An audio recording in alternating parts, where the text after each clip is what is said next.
The morgue was never a place of warmth, but the old wing where I worked nights had a way of pressing the cold deeper into the bones than anywhere else.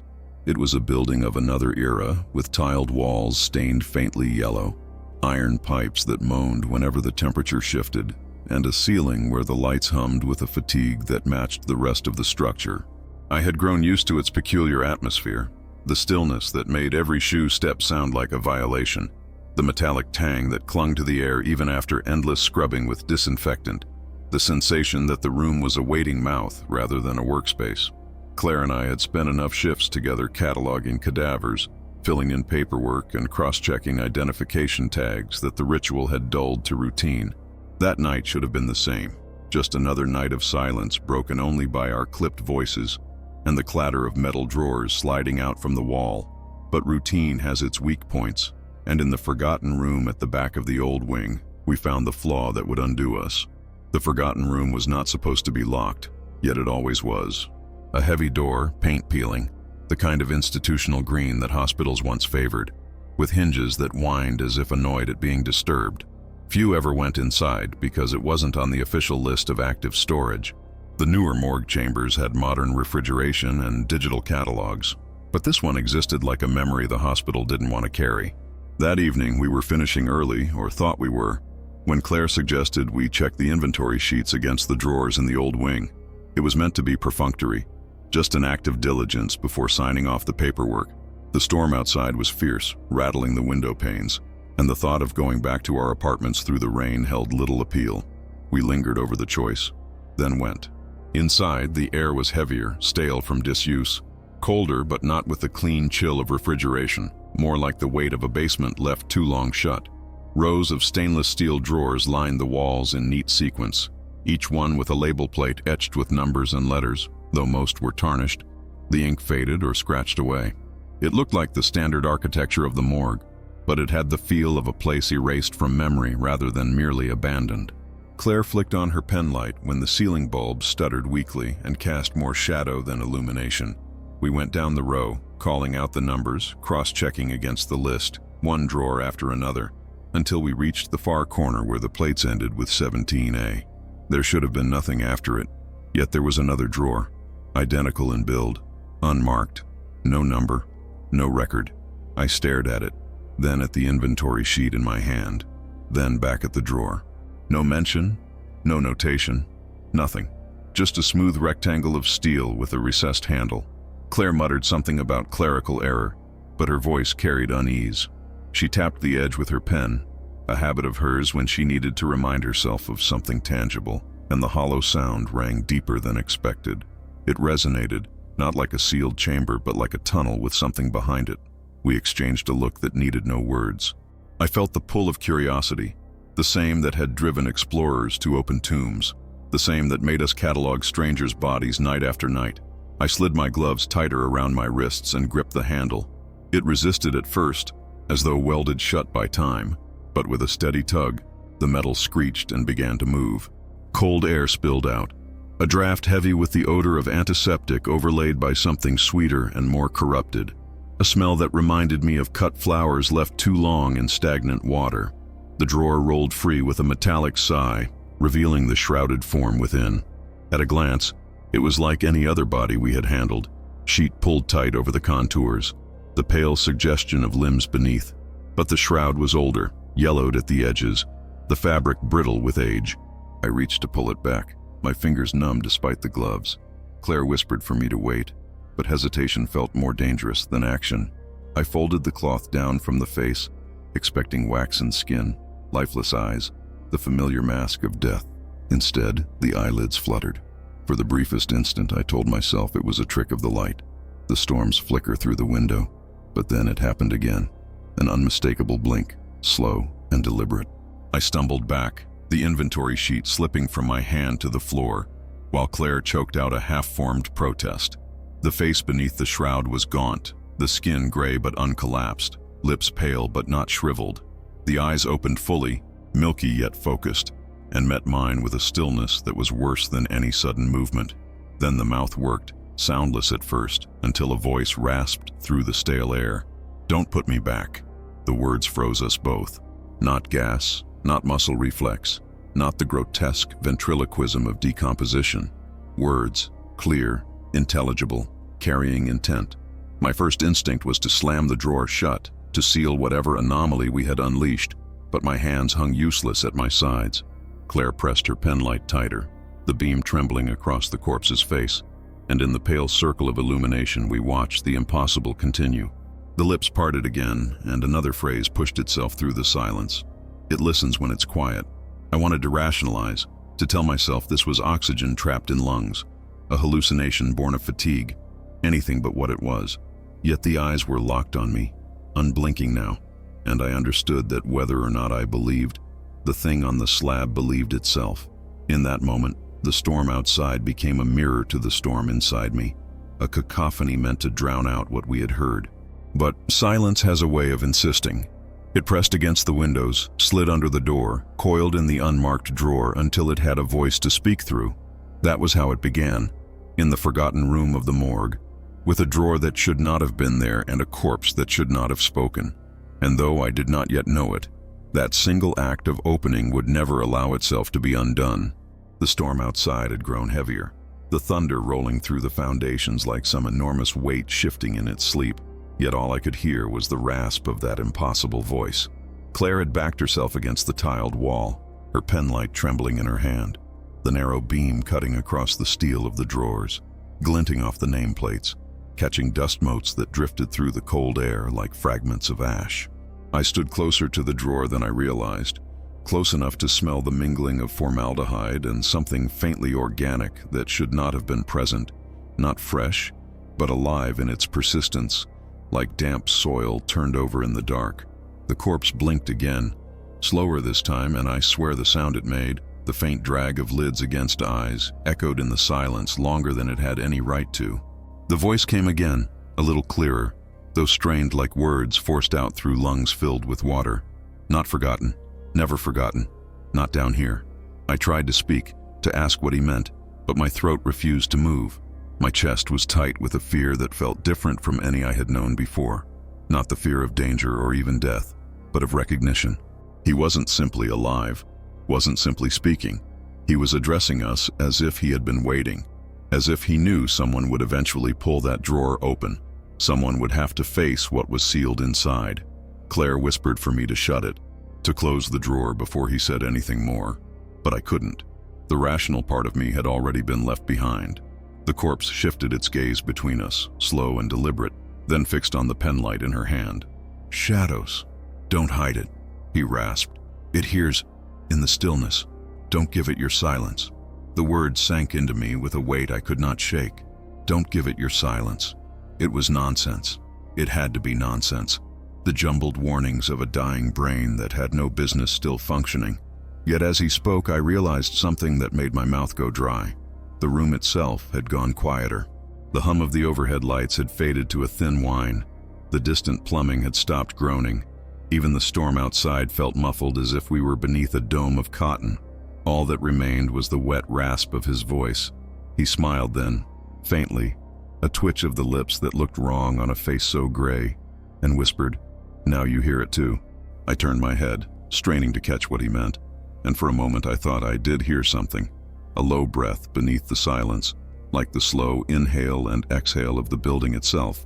Claire shook her head violently, muttering that it wasn't real, but her voice cracked with panic, betraying her. I wanted to comfort her, to insist it was some trick, but even as I thought the words, I knew they would be hollow. The corpse blinked once more and said something that made her drop the penlight entirely. "They buried me in the drawer, but not to rest. They buried me to listen." The beam rolled across the floor and landed at an angle, casting the shadows of the drawers tall and jagged across the walls. And for an instant those shadows moved in ways they shouldn't have, stretching like ribs expanding in a breath. I snatched up the penlight, heart hammering, and Claire whispered that we needed proof, that no one would believe us, that we had to record this before we lost our minds completely. She pulled a small digital recorder from her bag. It was habit to bring it, to dictate notes for our reports, and without asking pressed the button. A tiny red light blinked on, casting its own faint glow. The corpse's eyes shifted toward it, and something in his expression changed. Until then his face had been slack, dulled, almost half absent.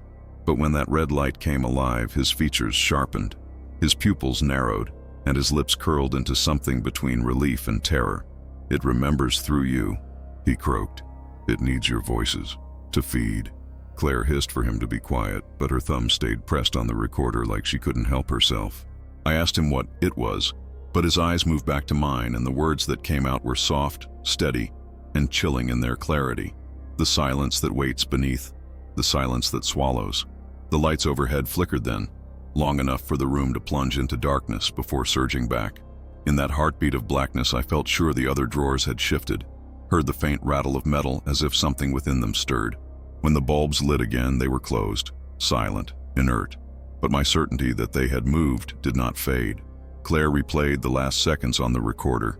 His voice was there, rasping and broken. But beneath it, there was something else. Something not human, not language exactly, but rhythm. A second voice, lower, stretched, almost like the breath of the silence itself. Her hand shook so badly she nearly dropped the device, but she replayed it again and again, pressing the recorder against her ear. Desperate, I told her to stop, but I couldn't bring myself to grab it from her. I was listening too, leaning closer each time, trying to catch the shape of words in that second layer. And then, faint but clear, I heard my own name, drawn out like it had been spoken through water. The corpse blinked once more, a slow, deliberate motion, and said, "It knows you now." Claire pressed the recorder tighter in her hand, her thumb hovering over the stop button, as if she were afraid that cutting it off too soon would erase what we had just heard. The little red light glowed steady, an eye that never blinked, and I found myself staring at it instead of the corpse because the thought of meeting his gaze again was unbearable. Still, I could feel his eyes on me, heavy and insistent, as though he knew exactly what was unfolding, as though this moment had happened before and he was only watching it repeat. Claire played back the recording once more, and this time we leaned together to hear, our shoulders brushing, both of us silent in our fear. His words came through, ragged and strained, but beneath them, clearer now than before, there was a layered cadence, a sound like many voices speaking in unison from a cavern far below. They did not echo so much as overlap, a tide of syllables rolling into each other until the shape of meaning almost took form. We replayed it again, obsessively, each time convincing ourselves that the layer had grown louder, closer, more articulate. Once I thought I heard laughter, low and broken, woven into the static. Another time it was something like prayer, words overlapping in rhythms I didn't recognize but which clawed at the back of memory like half-remembered chants. The storm outside had quieted to a dull percussion, rain sliding down the windows, thunder softened to a distant murmur, but inside the room the silence was sharper, more deliberate. It was as if every sound that didn't come from the recorder had been leached away, leaving only the voices trapped in its circuits. The corpse finally spoke again, breaking the pattern of play and replay. "You invited it," he said, and though his voice was weak, the certainty in it was absolute. "Now it will want to be heard." Claire shook her head, clutching the recorder closer to her chest, her knuckles white with the force of her grip. "What is it?" she demanded, her voice high, brittle. He blinked, slow, deliberate, and answered with 3 words that made the temperature drop even lower. The silence beneath. I don't know what impulse pushed me then. Fear, curiosity, the same desperate hunger that drives people to peer over the edge of cliffs. But I reached for the recorder and rewound further than Claire had dared. We had only captured a few minutes, but when I played the beginning, what should have been the ambient hiss of the room was not silence.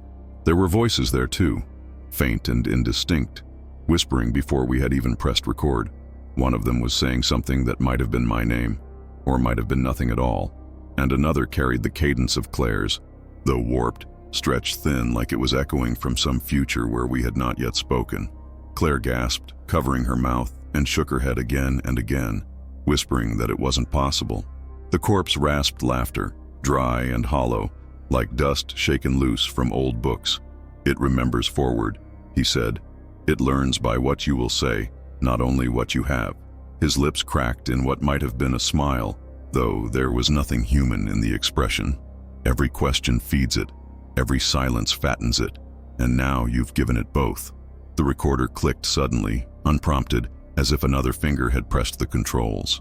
It replayed itself from a section we hadn't reached yet, a section we hadn't recorded. And there, layered over the static, came our voices. Mine, Claire's, arguing, frantic, panicked. It was unmistakably us. Words we hadn't spoken yet, voices strained with fear that hadn't arrived. Claire stumbled back, shaking her head, whispering, "No, no, no," under her breath.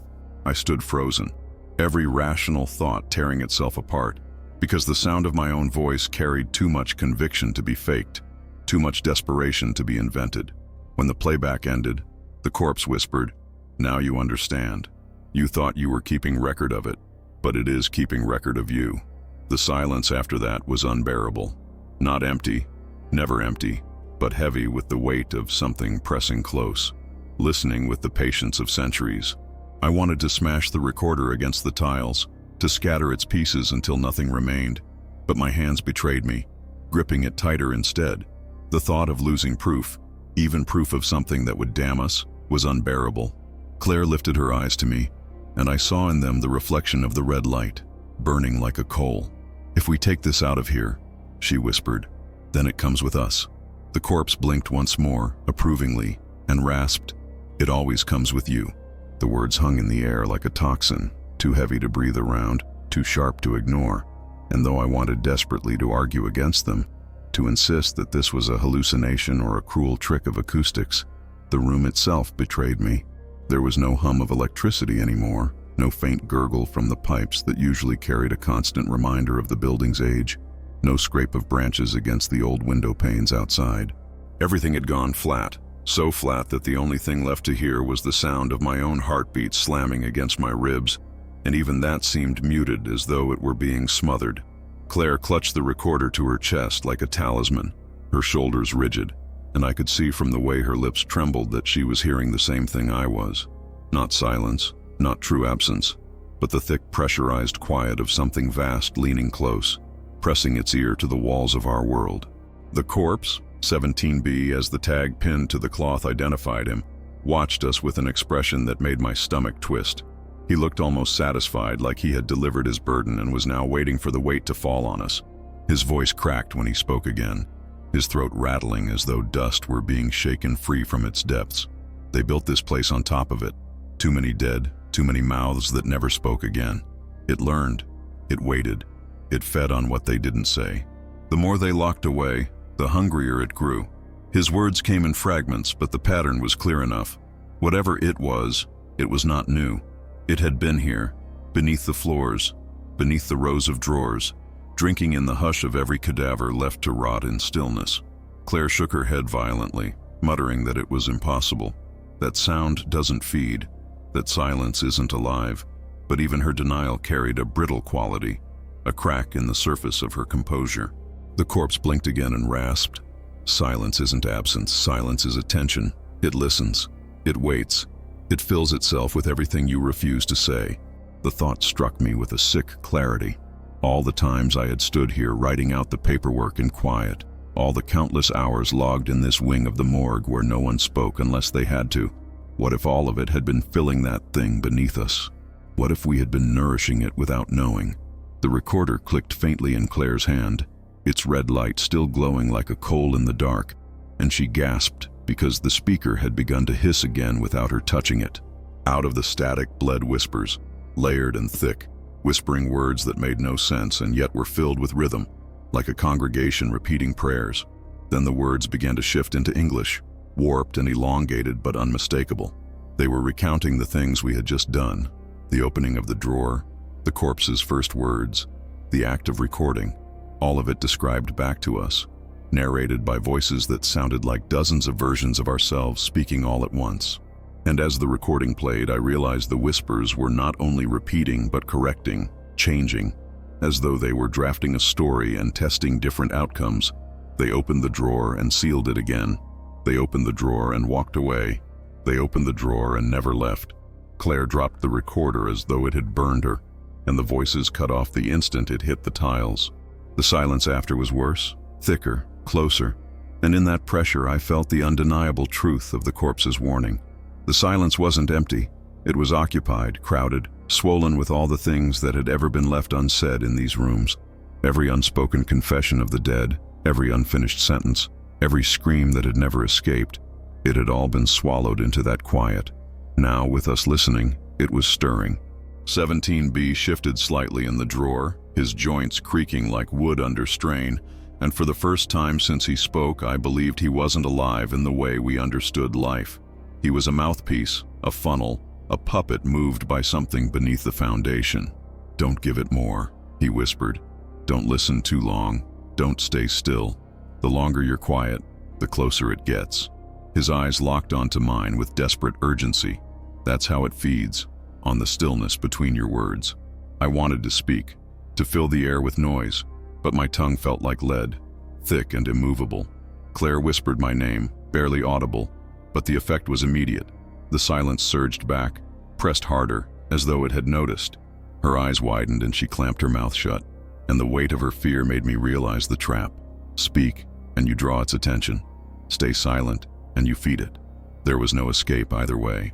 The storm outside finally broke with a flash of lightning that filled the room with white light, but even the thunder that followed seemed muted, smothered by the thing that lay beneath us. And in that flash I thought I saw the rows of drawers bulge outward, just slightly, as though something inside them were pressing forward. When the darkness returned, they were still, cold, inert. The corpse's voice rasped one final warning, a whisper that seemed to come from beneath the floor, rather than from his lips. "You opened the drawer. Now it opens you." The next day, or what I think was the next day, though the clocks in that wing seemed never to move with the same pace as the rest of the world, I found myself unable to leave the morgue. Claire had gone home, or at least she said she was going home, but the look in her eyes as she walked out told me she wasn't escaping it any more than I was. Sleep never came to me. Even when I lay down in my narrow bed, I heard it, no, felt it, under the quiet between my breaths. It wasn't a sound exactly, but a presence that made each moment of silence unbearable. I turned on the radio, the television, anything to fill the air, but every time there was a pause, every time the signal dipped or a host fell quiet between sentences, I felt it pressing close. It was like I had been branded, my ears marked, my silences claimed. By morning, the only place I thought I could understand it better was the morgue. When I returned, Claire was already there. She hadn't gone home either. She had spent the night combing through old records, drawers of yellowed files that no one touched anymore, case histories that had been moved into storage when the hospital switched to digital. She looked ragged, her hair pulled back in a knot that had half fallen apart, her hands shaking not from cold, but from exhaustion. On the table, she had spread out half a dozen folders, each one with names scratched across the covers.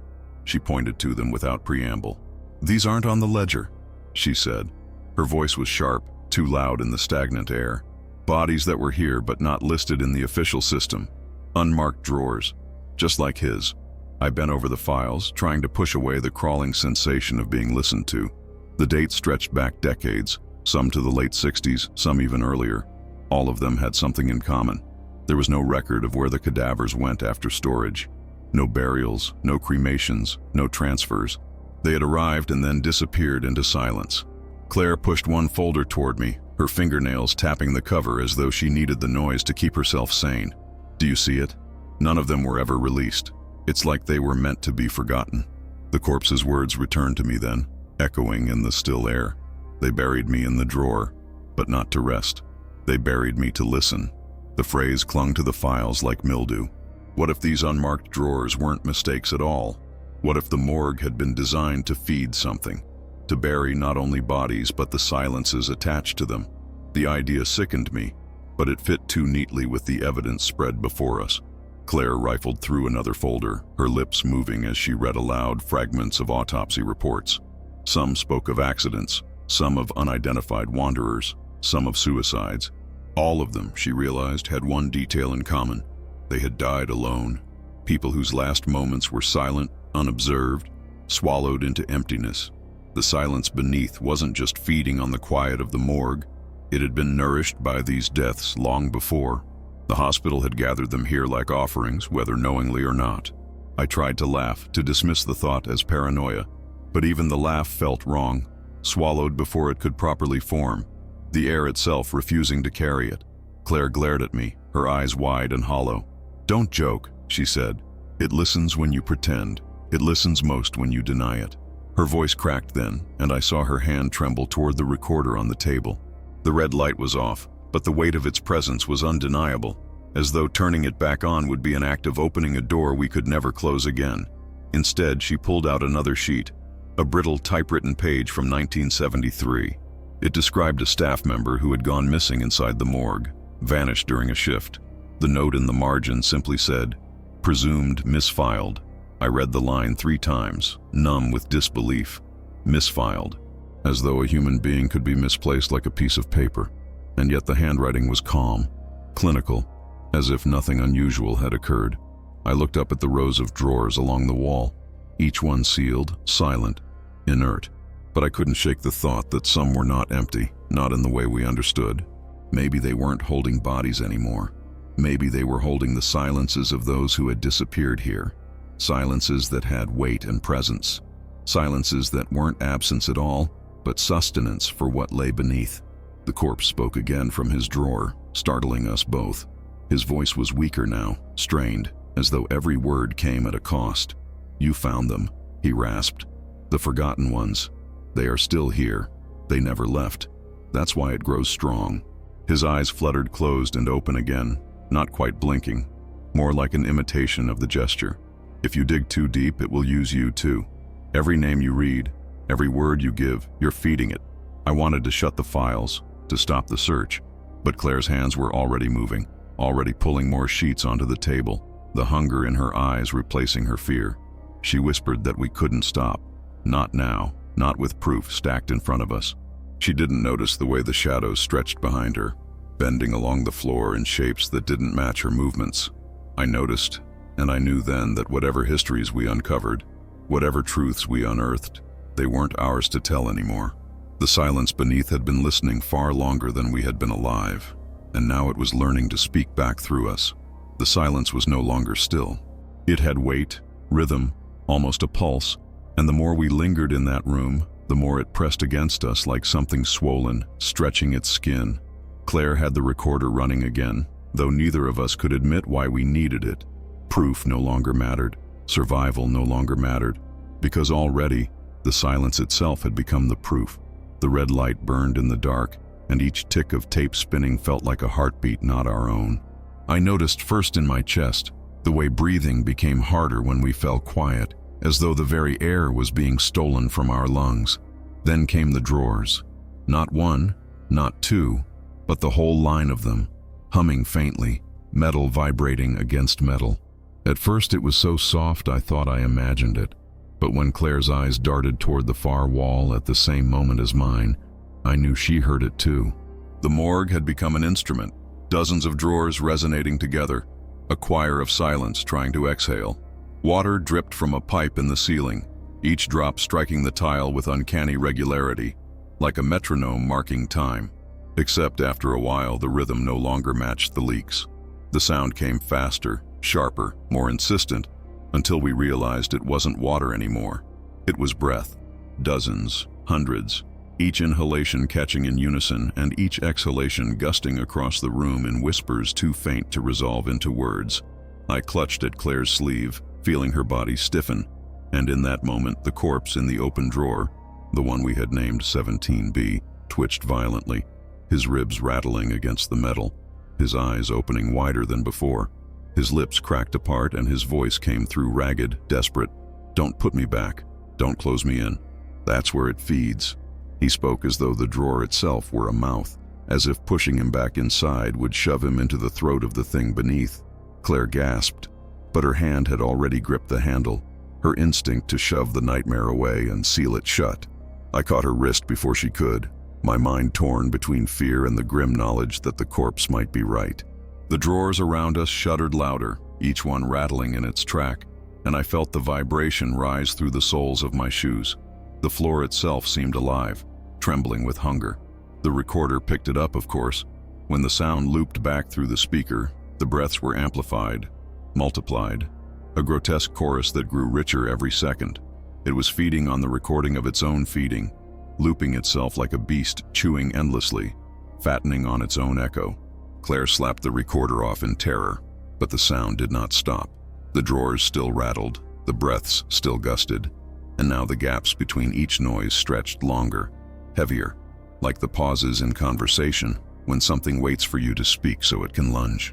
Claire's voice broke into sobs, desperate to fill the air with anything, but 17B cut across her with a command so fierce it froze her mid-breath. Don't give it your words. Not words. It takes words. It drinks them. His head rolled against the steel, jaw working, throat rattling as if every syllable cost him pieces of himself. Only noise, meaningless. Keep noise, or it will climb inside what you say and make it its own.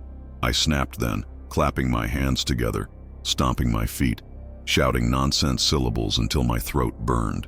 Claire followed, her voice a strangled shriek. Not words, but guttural sounds. Pure noise. The drawers paused. Just for a moment, the vibration softened. The breath faltered, as if we had confused it, starved it of coherence. But the silence came back heavier than before, pressing harder, filling the space between our meaningless noises, sculpting itself around them like clay poured into a mold. The corpse arched his back suddenly, every bone groaning, his voice tearing out of him like wind from a broken pipe. Too late. You've noticed it. That is enough. Every second you linger, you fatten it. It will not stop now. It has mouths in every drawer. And as if to prove him right, 3 drawers on the far wall slid open at once with a screech of metal. The shadows inside writhed like liquid darkness, and though my mind screamed they were only empty trays, my eyes insisted they were occupied. Not with bodies, but with cavities shaped like mouths yawning wide, hungry for the silence we had carried in with us. Claire fell to her knees, clutching the recorder again, rocking it like a child, whispering that we had to leave, that we had to stop feeding it. I couldn't answer her. My voice had already been stolen, every word caught in my throat by the heavy air. I could only think one thought, looping endlessly. It was feeding now, and we were the banquet. We did not speak of leaving that night, though every instinct screamed for us to run. The storm outside had thickened, but it was not the kind of storm that lived in clouds. It was here, pressing through walls, rattling glass, the kind of storm that had no weather yet left you soaked in dread. Claire's face was streaked with tears, but her eyes glowed with the fever of someone who had already chosen obsession over escape. She whispered that we had to understand it, that if we didn't document what was happening, it would all dissolve into madness. I tried to argue, my voice hoarse from the meaningless noise we had used to keep the thing at bay, but even as I said we should leave, I knew I wouldn't. We had gone too far. We had seen too much. To walk away would be to let the silence follow us into the world, nameless and unproven, and that felt worse than staying. So we devised the simplest of traps, to let the recorder run without us in the room. If the silence was feeding on attention, then surely it would leave its imprint in the blank spaces when we were gone. Claire set the device on the table, her hands trembling but precise, and we both agreed to step outside. For the first time in hours, we closed the heavy morgue door behind us. The latch clicked like a gun being cocked. We waited in the hall, the air cold but not oppressive, the fluorescent hum normal again. For a moment I felt human. Claire sat on the floor with her head in her hands, counting the seconds out loud to keep herself sane. 10 minutes passed, then 20, then 40. Every one of them stretched unbearably, as though silence itself was expanding down the hallway toward us. Finally, unable to take it longer, Claire stood and wrenched the door open. The recorder's red light blinked steadily, still working. The morgue seemed still, the drawers inert, the smell of metal and disinfectant unchanged. Claire rushed to the table, stopping the tape. Her hands fumbled with the buttons, but when the first hiss of playback filled the room, we both froze. There were voices, not whispers, not breaths. Voices, layered in dense overlapping threads like a crowd gathered just beyond the wall. We leaned in. The first voices were clear, men speaking in clipped official tones, medical jargon about containment protocols, dates and serial numbers from decades ago. Then another voice, harsher, a military bark giving orders about sealing the chambers and never recording above ground. Then more, softer voices like nurses, cataloging patients, murmuring prayers. Each layer was thick, overlapping, forming a tapestry of people who had never stood in this room together. But there was worse. Among the layers I heard Claire's voice, not faint, not distorted, but sharp and undeniable. She was reading out a sequence of numbers, Coordinates, maybe, though neither of us had ever spoken them before. Claire staggered back as though struck, shaking her head violently, insisting she had never said those words. The tape did not agree. It played her voice with utter certainty. Then my voice followed, but broken, distorted, as though dragged from some future version of me, begging her to stop, begging her not to bring the tape out. It wasn't memory the recorder had captured. It was something ahead of us, something waiting to happen. The silence beneath had bent time into the tape. It had folded past and future into the present, and offered it to us like a poisoned gift. I snapped the recorder off, but the red light didn't die. It burned against the dark, refusing the command, replaying by itself. The voices thickened more and more, until the walls of the morgue seemed to quiver with the weight of so many presences. Claire screamed that it was impossible, that the batteries had been dead for hours, and she ripped the recorder from the table, slamming it against the wall. The casing cracked, but the red light still pulsed from the shattered halves.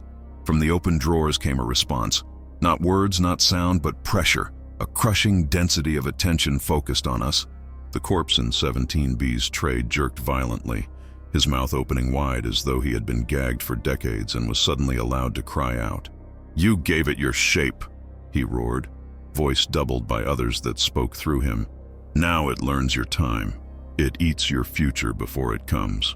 His eyes rolled back, and the drawer beneath him buckled as though something inside was pressing upward, demanding release. Claire clutched the broken recorder to her chest like a relic, her voice hysterical now. She swore we had to take it with us to prove everything. I wanted to tear it from her hands, smash it until no fragment glowed, but my body refused to move, paralyzed by the gravity of what we had heard. My own future voice still echoed in my ears, warning me, begging me. The silence beneath had not just swallowed the forgotten dead.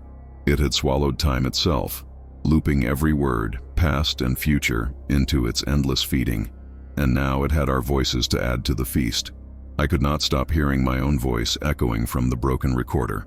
A warning I had not yet given, but one I felt already branded into my throat.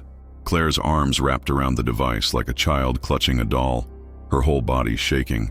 But her eyes had that wild conviction I had seen in scientists and zealots alike, the refusal to let go of discovery even when it poisoned them. She hissed that we had proof now, undeniable proof, voices of the past and the future stitched together, evidence that could change everything. Her words came sharp, frantic, stabbing at me like accusations. We could take it to the university, to the police, to the press. She swore we could make them believe. But even as she said it, her voice was not her own. There was a cadence under it, a second rhythm, like someone else was repeating each phrase inside her mouth. I told her no, over and over, voice breaking, trying to wrestle sense back into the air. Proof would not save us. Proof would not make the silence less real. Proof would only give it roads into the world, roads into every ear that listened, every eye that read. I begged her to destroy the recorder with me, to scatter its pieces until nothing remained, but she clutched it tighter, screaming that I was afraid, that I wanted to bury the truth like the men in the tapes had buried the drawers decades ago. We were nose to nose now, both shouting, and each word we threw into the air felt like feeding it, each syllable thickening the pressure pressing down on us. The corpse in 17B convulsed, lips splitting into a grin too wide for his face, and he croaked words that turned our argument into terror. "If you take it with you, it follows." His voice had become a chord now, layered with the tones of men, women, children, thousands of mouths speaking at once, and I felt the vibration of those voices inside my bones. Claire froze, trembling, but then her defiance flared again, her eyes blazing at me. "Let it follow," she spat. "At least then someone else will see. At least then I won't be alone with it." Something inside me broke at that. My chest filled with rage, not at her, but at the thing between us, the thing that had twisted her hunger for truth into a weapon against me. I shouted that she was blind, that she was already carrying it, that every time she replayed the tape, it was carving deeper into her. She shouted back that I was weak, that my fear was its real victory. The walls rattled with our fight, every word magnified by the silence until it felt like a crowd was gathered around us, cheering us on, fattening itself on our hatred. Then came the final betrayal. As I reached for the recorder to tear it from her arms, the device clicked alive by itself. No batteries, no power, yet the red light burned brighter than ever. Our argument poured out of its speaker, word for word, second for second, but it was not us as we were now. It was us minutes ahead, our future selves screaming, our voices warping into something inhuman. Claire's voice became shrill, keening, until it sounded less like language and more like a violin string drawn too tight. My own voice grew guttural, distorted, like stone grinding against stone. The playback ended with a sound that wasn't either of us but both together, a wordless howl that reverberated through the room until the fluorescent lights cracked overhead. Claire dropped the recorder finally, but it did not fall silent. The glow pulsed on the floor like a living heart. I stared at her, and she at me, our trust shattered into pieces sharper than glass. She whispered that she had to take it, that it was the only way to prove we weren't mad. I whispered that if she did, it would never stop. It would find her family, her home, every stranger she played it for. And between us, the corpse spoke one last sentence, his tone soft now, almost pitying. "You are already playing it." The moment the corpse whispered that we were already playing it, something in the air shifted. A pressure drop like the hush before thunder splits the sky. The morgue lights sputtered, then died, leaving us in the kind of darkness that was not just absence of light, but presence of something thicker, a blackness with mass. The silence we had been feeding no longer pressed invisibly. It had gathered itself into the room, wearing the dark like skin. Claire's trembling hands groped for the recorder on the floor, its red light pulsing faintly, the only heartbeat in the void. I tried to stop her, but when my hand brushed hers, the light flared, blinding, and in that moment the drawers all around us groaned open. It was not the slow screech of metal rails, but a synchronized wrenching, as if the morgue itself were exhaling, every cavity unsealed at once. The air grew wet and heavy, thick with the scent of rot, but beneath it was something worse. The sound of countless mouths parting, lips peeling, throats stretching. I staggered back into the wall, gasping, because what lay inside the open drawers were not corpses. Each cavity yawned like an opening, a cut in the world itself. Inside there was no body, no tray, only void. The void was not empty. It shifted and churned, a living density of silence, as though the absence itself had become flesh. From within, whispers rose, not single voices but a tide, thousands speaking at once, layered so thick they became almost tactile. Claire stumbled to her feet, her silhouette caught in the glow of the recorder. The whispers surged toward her, and I realized with a shudder that they knew her name. I heard it rise in the chorus, first once, then again, then in unison. Claire, Claire, Claire, spoken with every possible inflection, from mocking laughter to mournful cries. She froze as though bound, the sound pinning her in place. I tried to reach her, but the silence surged between us like a wave, slamming me back against the wall, stealing breath from my lungs. My chest ached, my vision sparked, and still the drawers gaped wider, their openings stretching into angles that made no sense, folding inward and outward at once. 17B's corpse sat upright now, his face illuminated in the recorder's glow. His jaw hung open far wider than human, and the voices poured through him as if he were a speaker, a conduit. "Do you see?" he gargled, blood and black phlegm spilling from his lips. "Every drawer a door, every door a mouth. When they open at once, it feeds not in pieces but whole." His eyes, milky and unseeing, rolled toward me as though focusing through the dark. "Run, or you will be swallowed together." The walls themselves groaned, bulging inward as if the structure of the morgue was being hollowed from beneath. I heard the crack of concrete, the shatter of tile, and then a low rumble that vibrated up through my bones. Beneath the building, something vast was stirring, something older than the stone, pressing upward now that the seals were gone. Claire shrieked suddenly, clutching the recorder to her chest, but her scream broke off mid-note, cut clean like a tape spliced. In its place was her voice multiplied, echoing from every open drawer, not calling for help but repeating the numbers we had once heard on the recording. Coordinates, a litany, a chant. Her body was still in front of me, trembling, but her voice was already part of the silence, absorbed and amplified. I knew then what choice we faced. To force the drawers shut would mean leaning into the maw, wrestling against the silence until it folded us in, swallowed our bodies as it had already swallowed our words. To run would mean abandoning the recorder, abandoning Claire, abandoning any hope of proof, yet even fleeing would not guarantee survival. For the silence had already tasted us, carried our names, etched our voices into its endless reel. The corpse of 17B slumped suddenly, drained of animation, his body collapsing like a puppet with strings cut. But his final words lingered, torn from the mass of whispers. You cannot close what has no hinge. Only choose which side you fall to. The floor cracked then, a jagged line running between me and Claire. Through it rose not fire or smoke, but silence so thick it looked fluid, a black mist that absorbed the faint red glow of the recorder. The gap widened, drawers slamming fully open as the building itself began to split, each cavity no longer a container but a tunnel downward, leading not into stone or soil but into that writhing underworld of absence. Claire's eyes met mine one last time across the fracture. I don't know if she wanted me to save her or to follow her. All I could hear was my own name joining hers in the whispers, beckoning, promising, demanding. And then the floor gave way. When I woke, there was no light. At first, I thought the silence had taken me whole, that I was floating in its throat, another voice lost among the millions. But then I felt the grit of broken tiles beneath my palms, the copper sting of blood in my mouth, the stench of rot still clinging to my nostrils.